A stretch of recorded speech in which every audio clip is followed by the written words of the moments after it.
welcome back to the very first What the Falk Sunderland preview show of the 23-24 season. It's felt like we've been away from competitive action for far too long, really, but the wait is finally over as we welcome newly promoted Ipswich Town to the Stadium Light for a rather rubbish 5 p.m. kickoff on Sunday.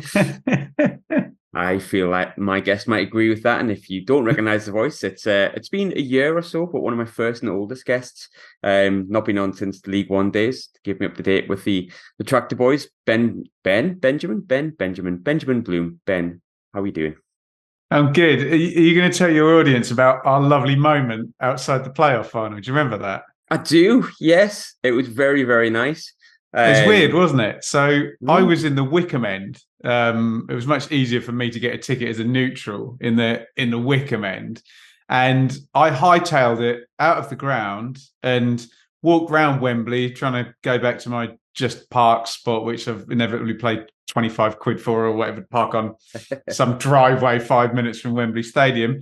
And there, amidst the billions of Sunderland fans, is Graham. We had a quick hug. I congratulated you. And it was a bit like, when Michael Caine in that Batman movie says, I just want to see him, nod at him and walk on. I have this, when he's sat at the table or whatever. But yeah, that was a long tangent. It's very lovely to be back. Yes, it is, mate, 100%. And as I said in the intro there, obviously, Ipswich are newly promoted. And whilst we haven't spoke since those League One days, really, you were in League One slightly less time than us, but it wasn't exactly like a momentary season. 4 years, yeah. Well, actually, was it the same time that you went as us? Yes, because you stayed an extra year. You went exactly the same time as us. Is that right? Yeah. 11th, 9th, 11th, 2nd, I think. That's awful. So a similar path, we can say, but you've had a summer to sort of reflect on it. Now, as a Sunderland fan and as Sunderland fans, I think we know what it feels like now that we can look back and see where we've come from. But you've only had the summer, but how relieved are you just to be out of it? Because Ipswich are not a League One team. I'm really relieved. It's an interesting comparison, but a different comparison, because what I would argue is that the Sunderland fall and collapse was more dramatic. I know you were fed up with Ellis Short for a long time, but to go the back-to-back relegations, and him pulling the parachute payments out and just basically leaving you like a team that would have been in administration, in League One, is a bit different than ours, which felt like a kind of 10-year awful just dirge down to League One. So we got a lot in common with Sunderland fans in that sort of regard. And you just have those moments of, can it ever be us? Just give me 3 months.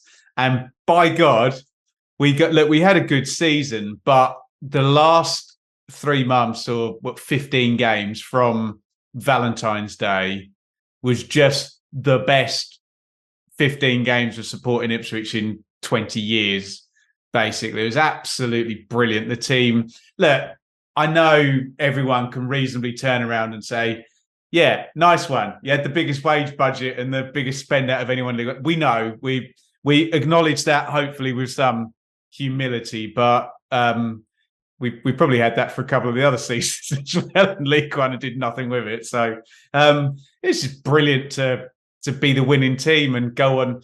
You sat there in February going, my God, for us to get promoted now would take the mother of all runs and for everything to go in our favour, and it did. So we're really, really happy to be back. I think certain parts of our fan base are getting a little bit carried away with the assuming that the last 15 games is now going to be the future ad infinitum, which you and I both know it's not. But yeah, just we moan a lot as football fans, and right now I have nothing to moan about until you talk to me about the injury that's just happened to our goalkeeper. But we're going to get onto that.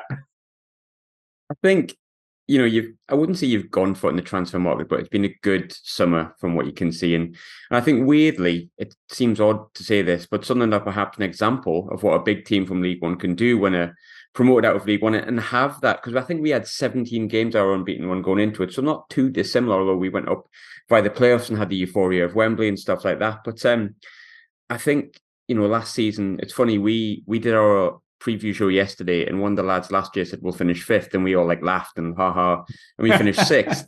But what are Ipswich fans' expectations going into the season? I know everyone's different, but what are the expectations going in? And are Sunderland an inspiration? Can I say that? You absolutely can. And the weird thing is, I did a video, actually. I did all the research. Sunderland are not only an inspiration, but also a massive outlier, unfortunately, for teams that come up to League One. I think, if I've got my numbers right, Sunderland are the only team out of the last 30 to finish in the top 10. And not only do they finish in the top 10, they got damn playoffs as well. The problem with Sunderland are an outlier in that respect. And also they're an outlier in that they've got this giant fan base that, you know, you come up with that and you get a bit of a fair wind behind it, and you have that kind of nice advantage. I know it can be a disadvantage if it turns on the team, but you have that nice advantage when it's going right. The expectations are very high. I'm uncomfortable with some of them, and I very much trust Ali and George from Not the Top 20, but I listened to their 1 to 23rd as bloody third, and you know that would be like beyond wildest dreams sort of territory there. But those boys are very smart and very good on the data.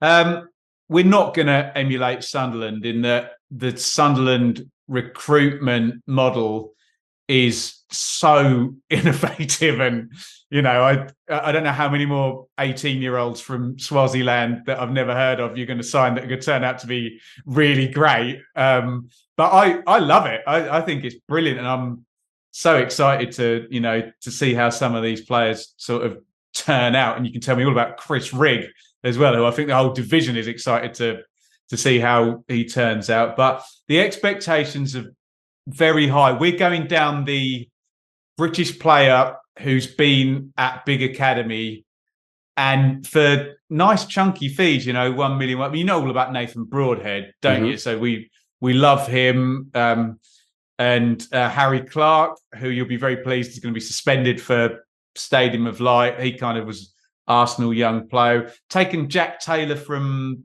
Peterborough. That's a bit of a different one because he's a kind of blue chipper League One player. And George Hurst, who, you know, obviously big name being David Hurst's son, take him from Leicester as well. So the thing we're hoping is the pattern of play is as good as the data suggests it was in League One and will continue to work. Obviously, and you'll think this as Sunderland fans, you don't have a hope against the parachute teams if they actually get it together. You can't touch them. You just have to hope there's enough chaos and to and fro and that they get a bad start or something. But no, Sunderland very much an inspiration. And of course, we're all very big fans of your manager as well.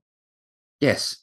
I think when it comes to one player you mentioned there, Nathan Broadhead, obviously, I think we'll get onto the summer and fall. As I say, you've mentioned a few of those players that you've brought in, which I think people will recognise. Didn't notice David Hurst's son, which shows you how much attention I've been paying, and also shows you how old I am, that I know who that is at the same time. There'll be a lot of 21-year-olds going, who the hell is David Hurst?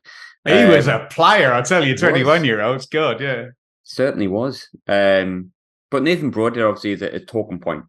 He played a huge part in our promotion, and I think, you know, when we had the review show last season and just before you signed him, a lot of us would like to sign him, but we're worried about his injury record. He got 3 big injuries from memory that kept him out for at least over a month, some of it longer when he was with Sunderland, and there was that concern, and I think that's eventually what went against us even going for him, because we didn't go back in for him. But he played against us for Wigan last year, but it's no slight on his part to say that he didn't really do much. I think he got an assist, but Wigan were... Did he play number 9 for Wigan? He was playing up front for them, wasn't he? Yeah, to be honest, Wigan stunk the place out for numerous reasons in the Championship last year. But Ipswich fans have taken to him. He obviously played a big role in your promotion as well. We, in general, really like him because of what he did. But how have Ipswich fans taken to him? Oh, he's pretty much a hero immediately. Yeah. It's difficult because you can only go on what you've seen. And we've seen him in League One, and he was never injured, playing in a team that had all the ball and made a whole ton of chances. And honestly, he was on kind of piss take levels in League One. He was clearly too good for the level in a team that was really playing well at the end of the season. And he's the sort of player as well, and I don't want to fall in love with him too hard too quickly, because in case he does get injured or something, just picks passes that you don't see, swagger, flair, smashes a free kick in the top corner, scores a header from a corner. And how do I say this in the nicest way? His interviews are so bad that they're endearing. That you just absolutely love the bloke. So yeah, I'm a massive fan. And we got to the point as well where we were judging last season. It's a bit like, I don't want to get into religion, but it was a bit like AD and BC in terms of before Broadhead and after Broadhead signed. We were just a completely different problem. It wasn't all down to him, because I think we were in perfect storm territory then, but he was brilliant at the end of last season with all those caveats. Yeah, he's a really good player. And I think the big memory for me from Broadhead is we played Arsenal away in the Cup quarterfinals, got beat 5-1, but it weirdly left feeling really positive, and he scored in that game, but also got injured in that game. And a lot of the good sort of first 40 minutes was down to how well he was linking play sort of on the left-hand side up front with Ross Stewart in the centre and Pritchard behind. And he goes off with a hamstring injury. He's out for 3 months. We don't see him for ages. Comes back. He scored a couple of goals in the last minute, really pushed us towards the playoffs. And then I think it was the last game of the season, scores against Morecambe, then tweaks his thigh or something, misses basically most of the playoffs and can only come as a sub. But I mean, apart from Sunday, really pleased he's doing well. I think in general, he's very well liked at Sunderland and played a big part in getting, dare I say, a massive football club out of the shit that was League One. And I don't mind if League One are offended by that, because hopefully we'll never see it again. And I think we both fans will agree with that. But I think another big reason that you got promoted, Kieran McKenna's obviously done a really good job in getting you up, because look, let's be honest, if Sunderland were a mess at League One at points, Ipswich really were. And I think I was worried you were going to be there for about 8 years and kind of randomly ended up first. And I thought, oh, hang on a minute. Pompey are going into the 7th, Graham, now. No sympathy, I think. Our first season in League One, we made slight enemies out of that, and I've no sympathy. Sorry, Pompey fans, the ones that I get on with. Big club though for League One level, you'd agree, wouldn't you? Yeah, it's certainly League One club, I would say. At least they are now. But they can only hope for a Kieran McKenna, I suppose, or Alex Neil, or the Tony Mowbray. John Musinho. Yeah. Well. Moving on. Yeah, I think so. He's done really well, though. I mean, obviously... What did I trigger you about before? I've triggered you. It's David Moyes. Oh, I don't... There you go. Portsmouth, David Moyes. I'll see how many things I can trigger you about. Very triggering. Moyes being the biggest trigger. But, I think there's a lot of clubs that have appointed a young coach. It hasn't worked. It doesn't work as easy as it might. And it might look fancy on paper, but it doesn't work. But McKenna so far has, because I don't think he just got you promoted. The way you were playing football is really good. Obviously, the way he's recruiting is really good. What has he done for Ipswich? He's obviously hailed as one of the best young managers in the EFL at the moment. Yeah, I'm uncomfortable with all of this, because we're in Gordon Strachan territory of him saying famously, the longer you don't manage for, the better you become. And it feels like we got promoted and we now haven't played a game since the start of May. And Kieran McKenna, through not managing any games, has gone from, this guy did a really good job, to get Ipswich up a game we acknowledge with the nice wage bill and a lot of nice resources that everyone else would have liked to have had in League One.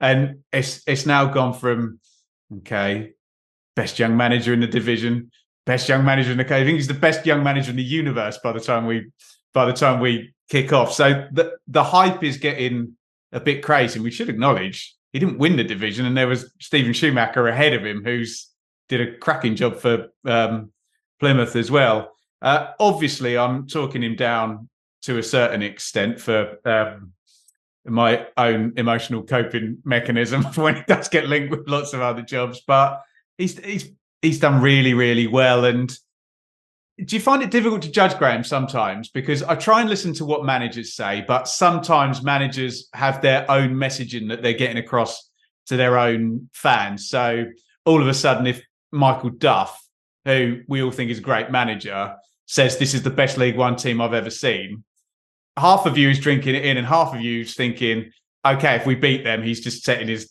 team up for that now. And Danny Cowley, I remember, was just absolutely raving about how amazing this team was. So we've heard more qualified people than you or I say that the coaching, the pattern of play, etc., the things that fans aren't really expected to notice is really fantastic. And, you know, you can tell when a team's playing fluid and nice football, and we really, really were.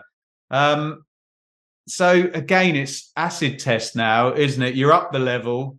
You're not going to keep the ball. You're playing against clubs who are bigger than you with better budgets, better players, all of a sudden. And if he is what he's being cracked up to be, which I really hope he is, then the pattern of play will continue to work. To what extent, we'll find out, whether that just puts us above the bottom six or into the middle, or, even better. That would be incredible. And obviously, if that happens, then, and it's not like having Tony Mowbray, because Kieran McKenna could do exactly the same thing as Tony Mowbray, but because Kieran McKenna is the bright young thing who, he'll be linked with all of the big jobs. So look, if he is as brilliant as people say he is, then Ipswich will do well, and he will not be there for very long. Yeah, pretty much. And I think there's a lot of managers that have come up and done it. And it's funny, when I was thinking back to managers that have came with massive reputations and not done it, Hurst obviously springs to mind, who you had on the opposite side of it. So I suppose there's credit there, but at the same time, like you say, it is dependent on this season how far he goes. And unfortunately for you, if he does really well, then it starts. Do you know Hurst, just quickly, Graham, he blew it on the people skills. He was like, do you ever watch The Apprentice? Yes. On the first week of The Apprentice, someone will always make themselves project manager, having never managed anyone in their life, and think that they have to yell at them like the drill sergeant from whatever that movie is. But Paul Hurst and Kieran McKenna, in terms of I know it's all buzzword and mental health and empathy and all of that, but they are just complete opposites on the people skills, let's just say. I mean, if we're talking about TV shows, we can go back to The Office and Lee Johnson, but that's another bit of PTSD for me, so we'll leave that as it is. Who was that lad who scored a hat-trick at your stadium, and Lee Johnson really wanted to punch him, didn't he? Who was that? Chris Maguire. Tremendous, sorry. Looking back, very, very objectively funny at the time. For a neutral, genius. Kind of like agreed with Chris Maguire, but was also against us. But thankfully, sort of a few weeks later, got beat 6-0 off Bolton, and everything was all right after that. Now, who sounds like they're from The Office? Needless to say, I had the last laugh. Yeah. Yeah, I mean, he's signed for Eastleigh a few weeks ago, Chris Maguire. No way. Guy. Yeah. Full circle. It's quite an interesting start for Ipswich, because I think when you look at the game, it's like, no disrespect to the two other teams that I'm going to mention, but you've got ourselves away, which I think is a tough game based on a multitude of factors. Stoke at home, QPR are in there as well, but you've also got Leeds. I think every fan does this, where you go like, how many points? We did it last night on our season preview show, like how many points you want for the first 4 games. How many points would be a good return for Ipswich from Sunderland away, Stoke, Leeds, QPR? Oh, crikey. How many are going to be in at Sunderland? Over 40,000, I think. So, yeah, and as I mentioned, looks like Broadhead is doubtful. Clark is suspended, and we're just hearing that Walton, and we hope it's not completely true, but we might be talking a few weeks with a foot injury there, which is that's problematic, basically. So look, if you're coming away from a noisy Sunderland who've just finished in the playoffs with anything, you'll be happy. In terms of Stoke, we might get them at a good time, because they've literally signed like 8 players, haven't they? And in theory, we should be further along with our sort of pattern. I keep saying pattern of play, but I'm really hanging my hat on the fact that we know what we're doing more so than a lot of championship sides who've A, signed a lot of players, or B, change managers. So I'm hopeful we might be able to do something in that game. QPR, everyone thinks is a massive mess, don't they? So, so here we go. We'll probably beat Leeds and lose to QPR. And again, with Leeds, it's just a parachute team, isn't it? And our old friend Daniel Falk, who, trampled on us a few times as Norwich manager, let's just say. And again, you're just hoping that they haven't finished the transfer business. They haven't bedded in. If they have, they'll beat us. It's fairly obvious, isn't it? So the most hopeful thing is you can get 2 wins from those 4 games. If you're anywhere above 6 points, I think you're happy. 7 or 8 and you're completely overjoyed. And if you're down in you haven't won and you're sort of 2 points or fewer, you're worrying. So surely I think we can win one of them. If it's around the 5 or 6 point, I'm gradually bringing the number down as we go. But I'd be pretty happy. Yeah. I think looking at your signings that you've made, it's funny. Taylor is one that sticks out, but not because I know much about him. I just remember a few years ago, I had a preview show with a Peterborough fan, and he was going absolutely mental, like it was Paul Gascoigne, which is weird that I should say that, because one of our podcast members said that Chris Rigg will be the new Paul Gascoigne yesterday. You must talk to me about him, actually, because I'm very excited to see him. Yeah, he looked pretty. I mean, the kid can't even drink, so we'll wait till he can, and then we'll make a decision if he's anything like Paul Gascoigne. This is going to be one of we keep saying a good time to play someone. I think playing Sunderland early in the season before everyone's figured out who this wonder kid is might be a bad time to play Sunderland, mightn't it? Well, he's tipped incredibly highly, and I've got to be honest, I think he took 3 players out in the game against Mallorca on Saturday without actually touching the ball. I've seen the clip, actually, yeah. If the kid... All I'll say, Graham, is I saw Tony Mowbray with Harvey Elliott, and they literally, Blackburn played, he was the main player in the whole team. So Tony Mowbray will have no problem whatsoever, not only playing Chris Rigg, but sticking the whole system through him as well if he thinks, because Harvey Elliott was like 12 or something when he was playing for Blackburn, wasn't he? And he was the best player in the team until he got that injury. I think he got like 17 assists or something like that during that season for Blackburn, which is in August. Yeah, I mean, silly really. But he does look good. But the names that stuck out for me obviously were Taylor for that reason. Obviously, he's been someone who's been around sort of League One and maybe been seen as one of the better midfielders, never quite made the jump up yet. Hurst, obviously, I didn't know his dad was David, but I do know who he is because if I remember right, he absolutely tore us a new one for Leicester under 21s when we were in League One in the Papa John's, which is horrible. I'm giving myself horrendous PTSD. I'm going to stop doing the podcast, but it's David Moyes, Portsmouth. Yeah, that's been done. I think it's been a decent summer business from yourselves, as good as can be expected so far. But how's the summer been for you, in your opinion, and who stood out for you in pre-season from those players you brought in, or even perhaps players that you've had last season? So the summer's been good. Unfortunately, we've been used to like the transfer window, not the start of last season, before was ridiculous. I think we signed like 18 players or something. They did a complete reset. So we got very used to, going to the restaurant and picking everything off the menu. So it's been a lot calmer, which is probably a good thing. You know what it's like as football fans. You always, however many players you sign, you always want one more, don't you? Always want that next new toy to play with. And I think there will be more. I don't know whether we'll do a cover keeper as well if Walton's out for a while, but pretty happy enough in terms of people standing out. I suppose it's just Sam Morsey still in central midfield, who, because you're looking at Sam Morsey and Connor Chaplin.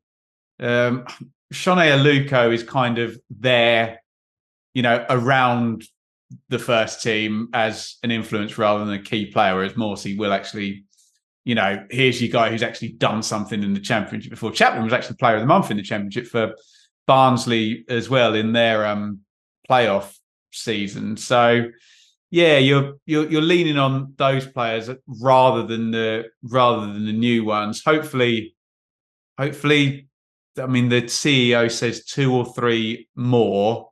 That's only going to be 1 more maximum if, before the game we're talking about happens. So, yeah, I can't. You can't be unhappy with anything after you've just scored 100 goals, got 98 points, and had the best run in 20 years. Would I have liked? You see some of these players go to other clubs, and that I don't want to be ridiculous. Sometimes fans, they link players with their clubs, and you're like, are you serious? Because if you are, I'm off to go and chat Margot Robbie up if you've got a chance of getting that player in. But yeah, little bit jealous of certain signings going into other clubs, but we shall see how it lands. And we're new boys again, aren't we? Yeah, pretty much. And I think if there's any Ipswich fans listening, Sunderland fans will probably agree with me on this. A lot of the players that really shone for us in the Championship were players that came up from League One. Right. I think the gulf in class is maybe not as big as some may think. And I also think, the likes of Danny Bott, who won Player of the Year last year, was actually better in the Championship than he was in League One. A lot of fans weren't sure on Jack Clark in League One, and he's probably our Player of the Year last year. And for some people, I think 24 goal contributions, and then Patrick Roberts. And Graham, I was at the Spygate game. Mm-hmm. If you'd asked me that night, I not only would I have said Jack Clark is a champion, I thought, right, England, we got this sorted now. So the potential is absurd from what I saw. In fact, I was at Villa v Leeds when he came on as a sub, and he just immediately had it in his locker to accelerate with the ball, cut inside, and just bend it in the corner. Looked like he wasn't thinking about it either. He was strangely frustrating in League One and didn't even play in the playoff final. I think he came on. Elliot Embleton played and obviously scored. But last season, I mean, for me, he was our Player of the Year, 24 goal contributions. And we're just praying that Burnley, for want of a better word or phrase, fuck off pretty soon and stop. You can understand why they're keen on him, though, can't you? 100%. Really good player. And the same for Roberts. But a lot of those players came up. And Ross Stewart, I know he got injured twice, but obviously stats speak volumes. So I think, So he's going into the last year of his deal, is that right? Yeah. Stuart? Yeah. It's a sore point. There's been a lot of Is it? Okay. Here. Yeah. A lot of sore points here. Okay. But I think, I'm talking about how Sunderland are playing and how we did and what happened and stuff. And normally I wouldn't do that in a preview show, but it seems to make sense considering the team that we're playing. And I think a lot of people know, obviously, Ben, that you look at the Championship in full, and you have done for a number of years now. And I asked before if we were like an inspo for newly promoted side. Obviously, Sunderland's now vastly different to the last time we faced each other, and you watch a lot of that Championship football. What are you expecting from Sunderland's Tony Mowbray this season? Because we were discussing it last night, and the expectations are risen. But at the same time, is that a dangerous thing, or are we being just Sunderland fans where we think, oh, don't aim too high? Yeah, probably both. Hopefully, you're doing it in completely equal measure. So you have to be honest and say that for all the excellent work Sunderland did do last year, the door opened up, didn't it? There was that point about 10, 12 games left before the end of the season where there was nothing between 5th and 14th. And you were kind of thinking, anyone has any kind of decent run, they're getting in the playoffs here. And it's great because instead of getting, no disrespect, Watford, Norwich, West Brom, all up there again, you've got Coventry and Sunderland, which I think is fantastic. You get some new sides in there. Ultimately, well, okay, Coventry got to Wembley, didn't they? But Sunderland, and let's be honest, I was at the game at Kenilworth Road, had no centre-backs or strikers, did they, for the playoff semi-final? So it was a bit of a weird one in the end. Do you know what it feels like? It feels a bit like Brentford in 2014-15. Brentford actually got into the playoffs in their first season. And before they went on this lovely little clever sort of climb with really good recruitment, they almost unrealistically set the bar too high. So I think there's a lot of really good stuff for Sunderland going on in the background, and with the fans being re-engaged, that might well still be improving, whilst they might not make the playoffs again this year. Do you see what I mean? There's almost a sense that Sunderland could improve But because you can throw now Leeds, Leicester, Southampton in, potentially Middlesbrough whole course, Coventry whole course, they might not get back in. But I'd be really positive if I was a Sunderland fan for sure. The only thing I would question is, can you build a team of entirely young players? Do you need someone in the, doing what Sammy Morsey's doing for Ipswich, being the experienced hack in central midfield or what have you? So, yeah, I wouldn't be surprised if Sunderland had a good season and, were around sort of 70 points or even more. But you just worry that the 3 year one parachute teams will all get it right and you'll run out of spaces for another playoff finish. Is that fair? Yeah, no, I think it's one of my worries as well, because I tipped us for second, but it was kind of a gut feeling mixed with a kind of heart and a little bit of head. And I think, we've accelerated our expectations 100% with, but I also appreciate Diallo's not here and was arguably our most potent attacking threat. There's a young boy up front who's done very well in pre-season, but at the end of the day, still our only recognised striker that's currently fit. And I think even if all those things work out perfectly fine, which they did last season, everything came up Millhouse, to use a quote. I think you're right in what you're saying in that, last year Norwich and Watford sort of stunk the place out a little bit. With that, they had small segments of doing all right. I don't see Leicester, Southampton, and Leeds doing that. Because not two of them, I don't think. No, one of them probably will, but yeah, not necessarily finishing 12th or 13th, but not in the top 6, possibly. Yeah, that's how I see it. And I think we spoke yesterday and said, and I think this will apply to yourselves as well. There's a lot of teams that haven't got their squad that they're going to basically go through the most of the season with anywhere near yet. It feels like there's a lot of business to be done across yourselves, ourselves, and the 3 teams we've mentioned there, and other teams that are going to think that they've got a chance, like Coventry as well. This feels nice compared to the last time I asked you this question, because last time I asked you this question, I remember thinking Aidan McGeady must be the only one. And it got like that for a long time in League One. Which players concern you most from a perspective of Sunderland, and players that you might be missing? Because obviously you said there's a fair few that could be missing for you. So Ross Stewart's not going to be fit, right? No. Well, obviously Jack Clarke, if he's still around, and Pat Roberts, they're tricky little dribbly players.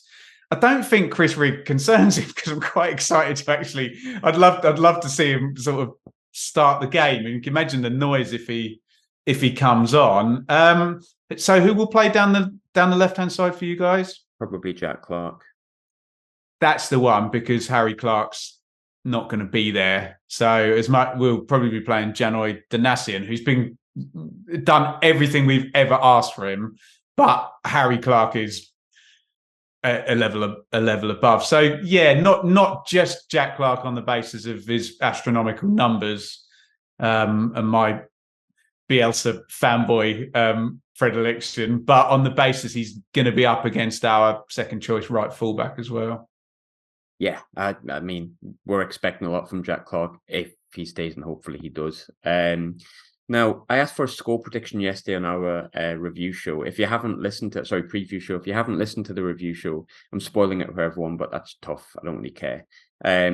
One of our contributors said we were going to get beat, but then win the next 3 games. I'll take it. Another contributor said we would win 4-0. I haven't given my prediction as yet. I really fancy in my gut a draw. I think I would prefer to play Ipswich at another point. I think the stadium will be up for it, but I don't think our squad's fully settled just yet. I think we're capable of winning. I think we're also capable of getting beat. But I just think I'd prefer to play a promoted team a little bit later in the season, when you've had a couple of batterings and you've kind of got a couple of injuries here and there. But the injuries that you've mentioned make me feel a bit more confident, but I'm going to go 1-1. The old Sunderland 1-1. Are we still doing that, are we? Oh, absolutely, yeah. Safe, look, this is not me deflecting expectations, but you're clearly favourites, aren't you? With the home advantage, having just finished in the playoffs. Okay, I'll take your point about Diallo and Stewart not being around, but then potentially you can even that out with Broadhead and Clarke and Walton. Now we're we're hearing about. With all of that being said, and this is not a prediction, this is me being a football supporter, you'd be really happy if you could get a scoring draw. And there's this issue with George Hurst that he's been on loan at Rotherham and Blackburn and scored 0 goals in the Championship. So if you gave me a scoring draw with George Hurst immediately getting that first Championship goal, I'd be really, really happy. I'd like to think we can get something. I would be surprised if we won. I wouldn't be surprised with the other 2 outcomes, let's just say. If it's not a prediction, but that's how I'm feeling about it. You're right, though. There's probably still a bit of noise that we, if I can break the fourth wall and say on Tuesday, don't know now that we will know on Sunday at 5. And that's weird as well. Sky TV and 5 p.m. I don't know whether that does or helps or hinders anybody in particularly. But I'd be so surprised if we went there and won. We're going to have a good season if we start like that. And, as we left last season with missing players and away at a team that finished up in the playoffs. And last game at Sunderland was beating the team that won the playoffs. So, I'd make you favourites, and I'd be very happy with you 1-1, providing Hurst is our goal scorer. Yeah, no, I'm hoping for a win, but I'm trying to be as realistic as I can. Really hard place to judge, I think. But Ben, before I let you go, obviously, I think a lot of people know you cover a lot of Championship stuff, have done for years. I'm sure people know where to find your stuff. But if they don't, where can we find your stuff? Yeah, so the Benjamin Bloom Football Channel on YouTube, and I can be found upsetting Leicester fans, strangely, on Twitter at the moment. So, and that may not be a good thing because I'm not at Sunderland Ipswich this weekend. I am at Leicester v Coventry. So this may well be the last football match I ever see. I hope not, because I need you back. Me too. I need you back for the return game, mate. Very selfish. But Ben, really nice to catch up again, mate. I hope you have a great season. Sans Sunday and obviously the return game. But pleased to see you back, and obviously good luck with the rest of your stuff for the rest of the season. And if anyone wants to subscribe to me, you can. If you don't, I don't give a fuck. It's fine. You too, mate. And let's fly the flag for clubs that should be better than they are and are hopefully improving, right? Yeah, I'm down with that. Yeah, improving football clubs that should be winning the Premier League. Yeah, I'm down with that. Yeah, fine.